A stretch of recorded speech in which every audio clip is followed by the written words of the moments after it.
पाकिस्तान में आज़ाद कश्मीर के कैपिटल मुजफ्फराबाद और खैबर पख्तूनख्वा में सियाहत के एपिसेंटर डिस्ट्रिक्ट मानसेरा के दरमियान एक हाई क्वालिटी एक्सप्रेस वे बनाया जा रहा है। बनने के बाद ये मुजफ्फराबाद और KPK के दरमियान एक शॉर्टेस्ट एंड फास्टेस्ट रूट होगा जो कि आज़ाद कश्मीर को पाकिस्तान की मोटरवे नेटवर्क से कनेक्ट करेगा। 25.6 किलोमीटर लंबाई वाला यह प्रोजेक्ट आज़ाद कश्मीर का पहला एक्सप्रेस वे होगा जो कि एक ग्रीन फील्ड प्रोजेक्ट के तौर पर एक कम्प्लीटली न्यू अलाइनमेंट पर बनाया जाएगा। ये मुजफ्फराबाद को वाया गढ़ी हबीबुल्ला मानसेरा बाबूसर हाईवे यानी N15 और मानसेरा ताकोट एक्सप्रेसवे यानी E35 से कनेक्ट करेगा। इस एक्सप्रेसवे के बनने से मुजफ्फराबाद से मानसेरा तक का सफर 2 घंटे से कम होकर सिर्फ 45 मिनट रह जाएगा और मुजफ्फराबाद से इस्लामाबाद सफर करने वाली ट्रैफिक को भी वाया E35 यानी हजारा मोटरवे एक अल्टरनेट रूट मिलेगा जो कि फिलवक्त वाया कोहाला और लोअर टोपा इस्लामाबाद को अप्रोच करती है।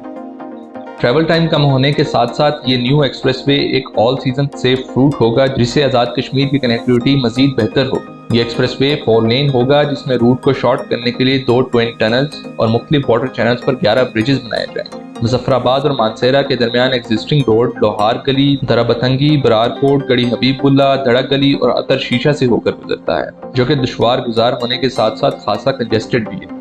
इस रूट की लंबाई तकरीबन 49 किलोमीटर है जिस पर ट्रैवल टाइम 2 घंटे से भी ज्यादा है। इन्हीं पॉइंट्स को कंसीडर करते हुए ये नया एक्सप्रेसवे एक कम्प्लीटली न्यू अलाइनमेंट पर दरियाए झेलम और कुल्हार के दाएं किनारे बनाया जाएगा और टन्स को कम रखने के लिए टनल्स और ब्रिजेस का इस्तेमाल किया जाएगा।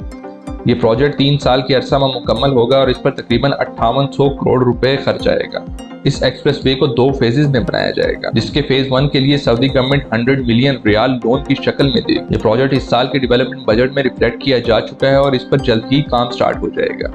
अगर इस प्रोजेक्ट की अलाइनमेंट पर बात करें तो ये एक्सप्रेसवे मुजफ्फराबाद में अंबोर के करीब दरियाए झेलम के राइट बैंक पर विलेज धानी डोंडा से शुरू होगा। दरियाए झेलम के लेफ्ट बैंक पर मुजफ्फराबाद कोहाला हाईवे यानी S2 ऑलरेडी ऑपरेशनल है जो कि आज़ाद कश्मीर को वाया मरी एक्सप्रेसवे इस्लामाबाद और वाया नथिया गली एबटाबाद से कनेक्ट करता है। लिहाजा वेरियस ग्रोथ फैक्टर्स और फ्यूचर में बनने वाली मुजफ्फराबाद मीरपुर मंगला एक्सप्रेसवे की अलाइनमेंट को कंसीडर करते हुए इसे झेलम के राइट बैंक से स्टार्ट किया जाएगा। इसके बाद ये राइट साइड को टर्न होकर थानी रोड के साथ साथ चलेगा और फिर स्टार्टिंग पॉइंट से सिर्फ 900 मीटर के फासले पर ही इस प्रोजेक्ट की पहली ट्विन टनल्स बनाई जाएंगी। ये टनल्स तकरीबन 11.4 मीटर वाइड और 8.1 मीटर ऊंची होंगी जो कि मुजफ्फराबाद से आने और जाने वाली ट्रैफिक को अलग-अलग फैसिलिटेट करेंगी। इन टनल्स की लंबाई तकरीबन 3.4 किलोमीटर होगी जो कि सदर्न एंड पर रिवर झेलम से नॉर्दर्न एंड पर रिवर कुल्हार तक बनाई जाएंगी।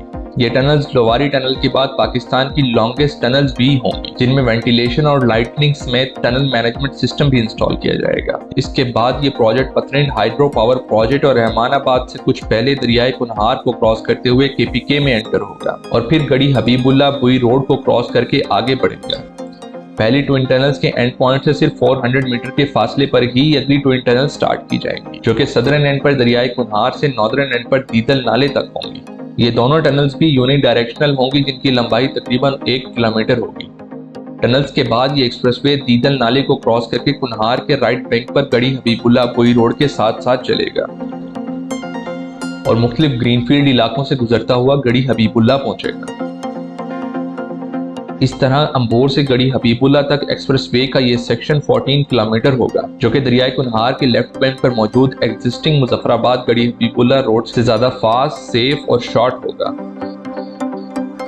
आगे चलते हुए ये लेफ्ट साइड को टर्न होकर खैराबाद नाले को एक 1/2 किलोमीटर लंबाई वाले मेजर ब्रिज के जरिए क्रॉस करेगा।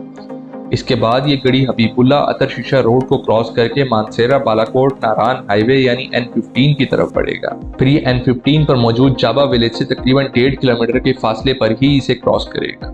ये इंटरसेक्शन अतर शीशा से तकरीबन 5 और बिसियां से तकरीबन 7 किलोमीटर के फासले पर होगा। बालाकोट और कागान वैली से आने और जाने वाली ट्रैफिक इसी इंटरसेक्शन को इस्तेमाल करते हुए आज़ाद कश्मीर का रुख कर सकेगी।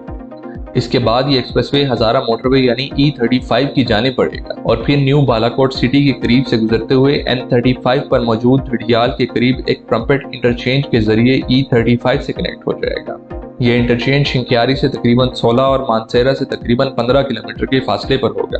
प्लान के मुताबिक इस प्रोजेक्ट के फेज 1 में इस एक्सप्रेसवे को गढ़ी हबीबुल्ला बुई रोड से दलोला तक बनाया जाएगा जिसमें 1 किलोमीटर लंबाई वाली ट्विन टनल्स भी शामिल होंगी। फेज 2 में 3.4 किलोमीटर लंबाई वाली टनल्स और इस प्रोजेक्ट का बकिया हिस्सा बनाया जाए। इस तरह इस प्रोजेक्ट से इलाकाई इकोनॉमिक सिचुएशन बेहतर होने के साथ साथ नेशनल लेवल पर ट्रेड, टूरिज्म और ट्रांसपोर्ट इंडस्ट्री को भी फायदा होगा। इस वीडियो के आखिर में हम आप सबके लिए एक सवाल छोड़े जा रहे हैं कि एक्सप्रेसवे और मोटरवे की इस्तेलाह में क्या बेसिक डिफरेंस है। क्या वजह है कि E35 को कभी हज़ारा एक्सप्रेसवे और कभी हज़ारा मोटरवे यानी M15 के नाम से बुलाया जाता है। अपनी राय से हमें कमेंट सेक्शन में आगाह करें और हमारे चैनल को सब्सक्राइब करना ना भूलें।